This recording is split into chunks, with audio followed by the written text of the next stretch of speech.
did you get your own locker room or any special treatment now that you're the champ? You know what? No, I never asked for it. I don't feel comfortable having my own locker room because then you separate yourself away from the boys, and you don't want to do that. It's some wrestlers do that, but they don't have really good relationships with the wrestlers. Like Undertaker never asked for that. He was always the leader of the locker room, but he stayed where the boys were. And if you don't do that, I'm sure you get a little heat. Sure. Yeah, I'm sure you start to kind of separate yourself a little bit from the locker room. That's never a good look.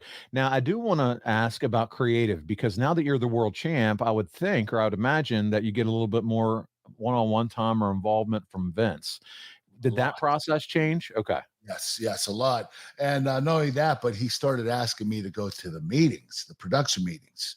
So the only two wrestlers that were in the production meetings were Triple H and myself. And I went in those meetings probably for a good 3 or 4 years. And then after those 3 or 4 years, I thought, man, I wonder if I'm getting heat with the boys by being in the meetings. So I felt like, I wasn't my place to be there. So I stopped going.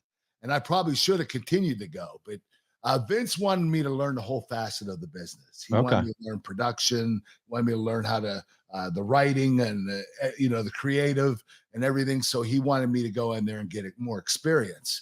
So I did that. I'm very grateful that Vince had me do that.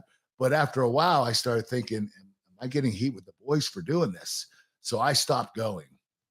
Yeah, you got to think, man, what a valuable experience that is, though, for you. If it would be something that you'd want to parlay into a future down the road, just learning the ins and outs of putting on basically a television show, the creative behind it, the I production. did learn a lot, Paul. It was Yeah.